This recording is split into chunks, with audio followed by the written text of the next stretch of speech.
who joins us from Nairobi. He is the president of the Healthcare Federation Africa. Great to have you on the program with us. What are some of the challenges facing the African continent, as we know that this model is predicting that the rate of infection of coronavirus will actually be slower, but it will stick around for a more extended period of time in Africa? Right. Thank you for having me in the show.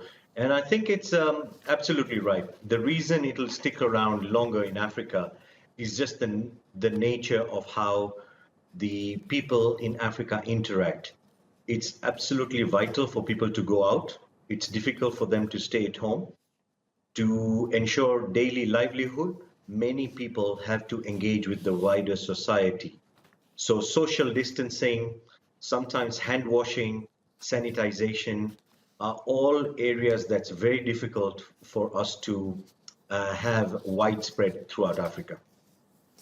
We've seen countries like the United Kingdom and the U.S. struggle to contain the coronavirus. So how can countries that have more limited resources, especially when it comes to healthcare, manage to handle an increase in hospitalizations? So, one of the factors we're hoping that will work in our favor is the age.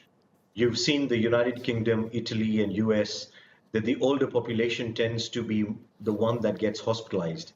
Africa has a median age of 19, and we're hoping that our younger population will remain asymptomatic and will not require care. And this is the hope that we have.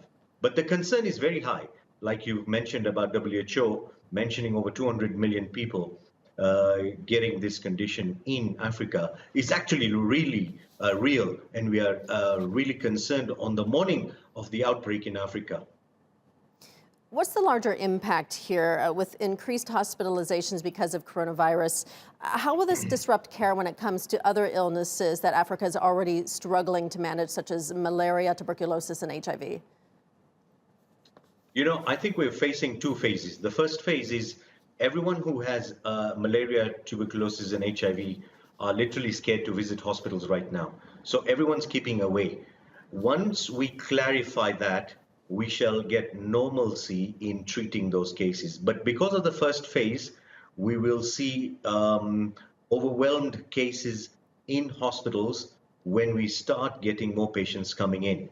The second problem is with the limited health resources, especially doctors, nurses, and health workers, a lot of the health workforce will be focusing on COVID cases, which will be overwhelming the facility. So we have to have a delicate balance of non-COVID and COVID cases at the right time to ensure that the mortality and morbidity of these cases don't rise in the fourth quarter of this year.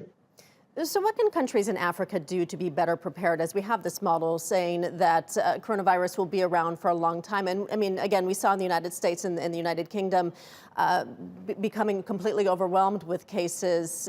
So what can these countries do? And is there anything the international community can do to help? I think back to basics, we need the supplies. So the global supply chain, which is interrupted, needs to be stronger with PPEs. But more importantly, when treatment is found and when vaccine gets found and discovered, we want Africa to be on the distribution list and not to be left out just because we got the last tail end of the outbreak. So I think that's what we want to tell the international community. The second is economic stimulus. It's not only the COVID-19 and the health issues. Many of the businesses are closing down. There is an economic collapse. And so in order to maintain and retain jobs in the continent, we need financial support to keep these youthful and gainful employed people in their jobs. All right, we'll leave it there. Amit Thakker joining us today. Thank you for sharing your thoughts with us.